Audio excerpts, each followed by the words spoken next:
With the 2025 NHL Draft coming up here in just a couple of months, we have to answer the question, just how good is it actually? But is the 2025 draft actually a bad draft class, or is it underrated compared to the public consensus? Today we're going to be going through all the top prospects in every single position to find that out. So make sure you watch till the end as we go through all of the draft content here, and make sure you hit that subscribe button as well for more draft content just like this as we lead up to the draft this summer. With all the mock drafts, player rankings, and player profiles we'll be putting out, you do not want to miss a thing, and let's get started today, presented by BetUS TV. Now, especially over the last month as I have been cramming viewings of the 2025 draft class, I think as of right now, I have a good indication of how this draft class is trending and how good it'll ultimately be. And I think all throughout this process, all throughout the year, I kind of view the 2025 draft as underrated.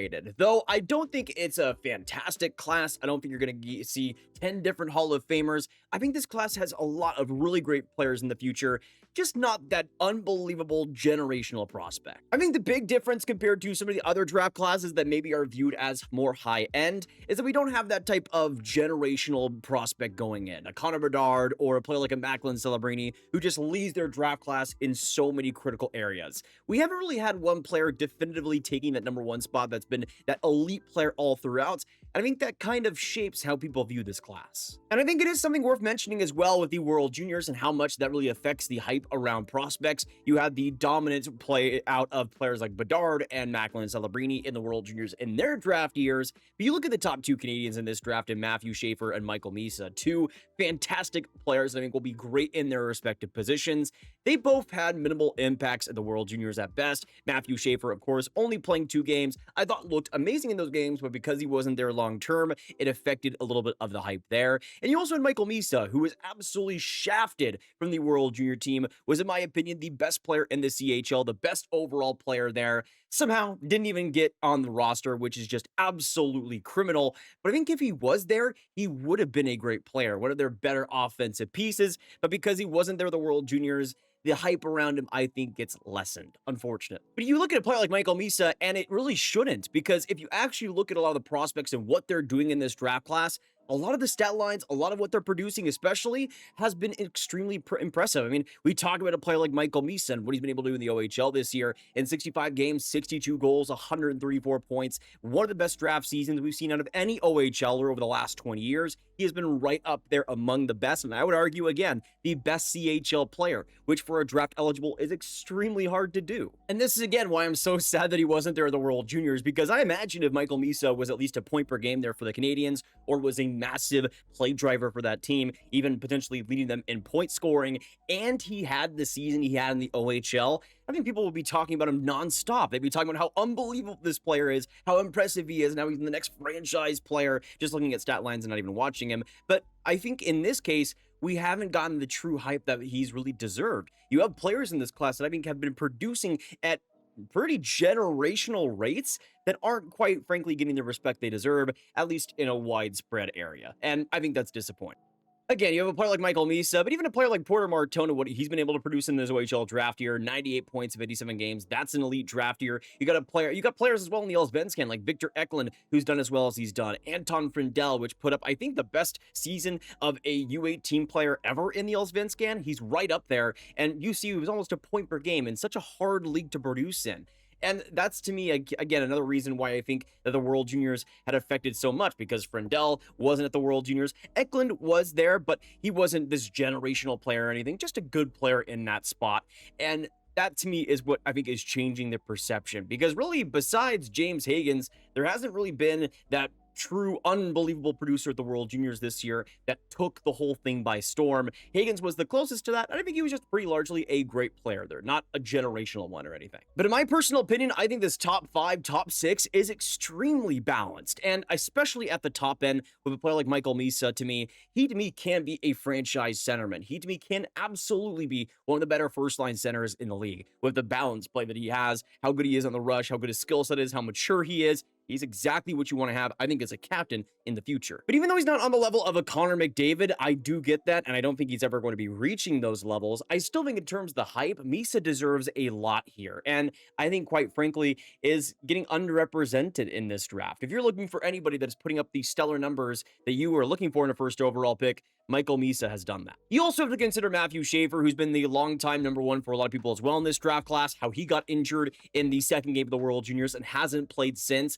If Schaefer had played a full season, I think we'd also be seeing even more hype around him widespread in the hockey community. But because the injury and how that's affected his season, it's gone by the wayside. So in just a lot of cases, it's either unfortunate missing of team rosters somehow, injuries, or just really the hype not being there when it really should be that, I think, drives the perception of this draft class low. But I look at that top end with players like Schaefer, Michael Misa, Porter Martone, James Hagens, Victor Eklund, Anton Frendel. I think all these players are going to be key contributors on their team going forward, and I think you'd love to have any of these guys. I don't think any of them are going to be the best player in the NHL, but all of them are going to be fitting pretty good roles, and especially the Misas, Schaefers, even James Hagens of the world, I think, are going to be true game changers. Now, the big thing that we have heard a lot throughout this draft class process, and I would tend to agree with it, I would say a little bit as well, is that it does drop off a little bit, and the depth isn't quite there. And I think, especially to start out the year, I would have really agreed with that, but I think now I'm changing my mind slightly. And when we go through Bob McKenzie's recent list and what that can mean as well for the NHL draft, of course, with Bob McKenzie, he always talks with scouts in the NHL to see what the NHL could be thinking,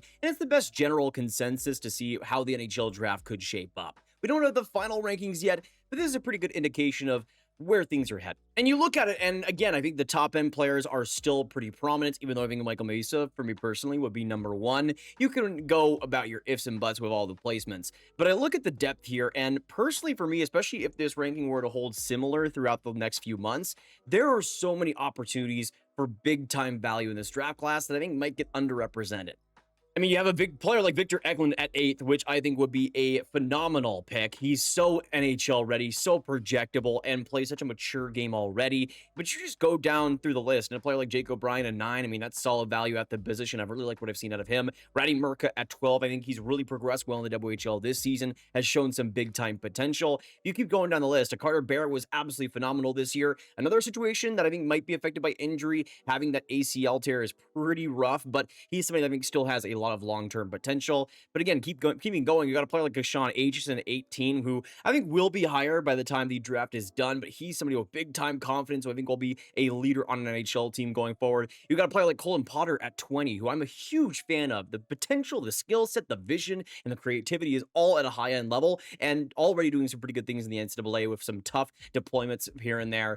I really enjoy him, and if you get a player like that at 20th overall, I don't think you're really worrying about a depth issue. And this is, to me, I think a big thing that has changed throughout the course of this season is, again, going through the 32 range. I think a lot of these players that maybe were starting off a little bit slow or were trying to figure out their situations really were able to turn on the Jets in the second half, especially in the playoffs for a lot of these players. I think were really able to prove themselves. I mean, just going through the list and the players that have played well, a player like Denoye has gone just better throughout the course of the season. Logan Hensler, I thought, was much better in the second half. Ratty Murka was able to show good things in the WHL, but you also have players like Malcolm Spence. You have players like Kashan Aitchison who come up in the big moments. You got a player like Colin Potter who got better throughout the NCAA season. You also got a player like Jack Nesbitt who really burst onto the scene. Brady Martin who got even more production in the second half. But you got to go on to players like Sasha Boumediene at BU and now at the World Juniors at the U18 level for Sweden, really showing some good things over the last couple of months. You got Benjamin Kindle, who's been one of the most productive players in the WHL over the past couple of months too. And to me, I just see a lot of potential starting to finally burst out of the seams. And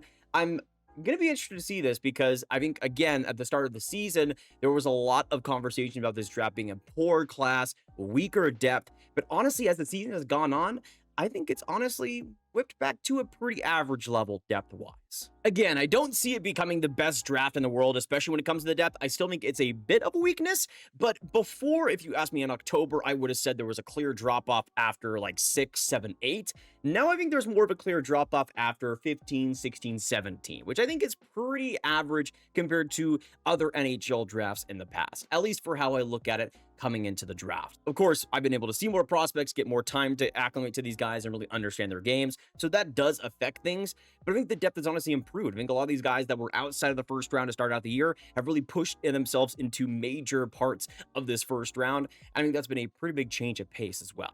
One part as well of this draft class I think is getting a little bit less talked about, but I think has gotten much better in the second half, has been the goaltending, actually. You got Joshua Ravensbergen, who I think has been widely considered the best goaltending prospect of this class. He isn't quite that for me, more in the 3 to 4 range, but I still think he's a solid one who has a big frame and knows how to use it. Pretty decent numbers in the WHL this year, a 901 save percentage for Prince George. I still want to see a bit more, but I think he is still a pretty safe bet. To me, the best goaltending prospect of this draft class, for me personally, has been Alexei Medvedev, who I have been just so in love with throughout the course of this season. Yes, London is an absolutely stacked team, but I think he's been a big reason for it in the games he's played. You can see in 34 games this year, a 912 save percentage. He's one that is especially young as well for this draft class. I think has a lot of potential, but of course doesn't have the big, gigantic frame that a Ravensbergen does. So I think that might be something that pushes people away. But in terms of the actual skill set, I think Medvedev is right up there. You also got a player like Pyotr Andronov, who is also a big one, putting up unbelievable numbers in the MHL this year, a 942 save percentage in 37 games.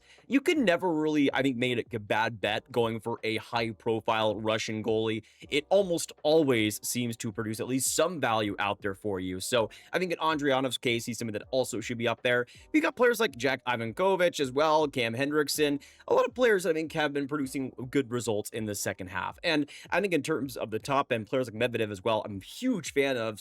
And honestly, in terms of the goaltending class, I think it's quite solid. I don't think it's absolutely extraordinary. I don't think it's up to the level that we saw maybe back in 2023, for example, but I think this year is decent. And I think to start out the year, I was a little bit poisoned on the goaltending crop, but as of right now, I think it's definitely turned a page. For example, if you asked me at the start of the season if there was any goaltenders you take inside the first round at all, I don't think I would even touch that conversation with a 10-foot pole, but I'm willing to have the conversation now. I probably still want to do it, but I can see where you're coming from if you do. I think this draft class honestly always had some pretty great potential, but I don't think it was until maybe November or December of the year where a lot of these players that did have that potential were starting to finally realize that. Of course, you had players like Schaefer, Hagens, players like Michael Misa, who were already pretty great to start the year, but even a player like Hagens, who I mentioned just now, I mean, he had his struggles to start of the season too. So I think there's just a lot of prospects that took a little bit longer than maybe some people were expecting to make their true impacts at the league level, but that's what we've seen so far. Even with the players that got injured, like players like Anton Frindell, who didn't look themselves at the start of the year,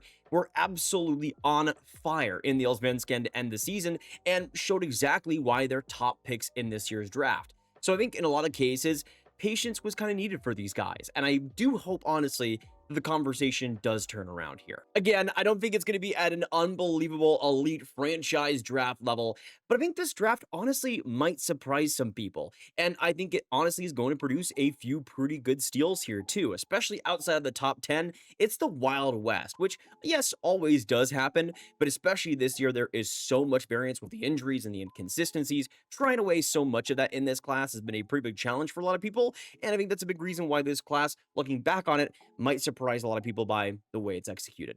I think a big question mark that I still have always had with this draft class is how much translatability in the NHL is there. Obviously, besides the top end players, I think a lot of the prospects here in the first round are mystery boxes. You got a player like Roger McQueen as well, who is another injured player who has had so much potential but hasn't been able to realize that. Where does he go? How does he end up? There is so many prospects like that, and that might be a reason as to why the perception of this draft is on the lower scale of things. And it is a reason why I believe some of the NHL ready guys, the more pro-style players like a Malcolm Spence, a Carter Bear, Kashawn Aitchison especially, will be going pretty high in this year's draft class. And that it might end up changing the perception around it, but it's very interesting to see how it has changed throughout the course of the year, because I do think we're in a much better place with this draft class than we were back in October. In terms of how good this 2025 draft class is, though, I would categorize it as underrated, but average in the end. I don't think it's a bad draft class. I don't think you're going to be disappointed by getting a top pick in it, especially if you're inside the top 5. You're going to be getting a solid player if you use your cards right. I don't think there's any question about that, but I do think it's not at the top end of things. I think the depth is still a little bit of an issue, but overall, I think it's really improved. It's really gotten better, and a lot of the top prospects that were injured throughout the year have been starting to showcase their skill and what they bring to the table, which I think is great to see. Of course, some of this as well will be affected by the U18 World Juniors, where we've seen some pretty great performances already, but overall, I would categorize this as a decent draft. I don't think it's bad, I don't think it's good, but I don't think it's one that people will be looking back at as the best in the world or be one that they're necessarily disappointed by. I think it'll just kind of go, and we'll look forward to the 2026 draft, which looks to have absolute superstars at the top end. Now, before we go, today's video is sponsored by BetUS TV, the place to make all your hockey picks all throughout this NHL playoffs, whether it be on the daily NHL games or the Stanley Cup winner. You can go through all of the teams, all of the picks. If you want to go bold, BetUS TV is the place to do so, and a big thank you to them for sponsoring today's video. But that is it for me and my breakdown of the 2025 draft up to this point. I want to know in the comments down below for you guys, how do you view this draft class? Do you think it's a bad one? Do you think it's a good one? Do you think it's in between? And what do you think of what you've seen so far? Let me know all your thoughts down below. Of course, make sure to share the video with all the hockey fans you guys know online, and click on this card as well for all my 2025 draft content in one playlist. If you want to see more content like this, make sure you hit that like button, hit that subscribe and notification bell. Helps the channel out a ton and gets the videos out to you more in the future. And I hope you have a fantastic hockey day. Drink some water from me, y'all, and goodbye.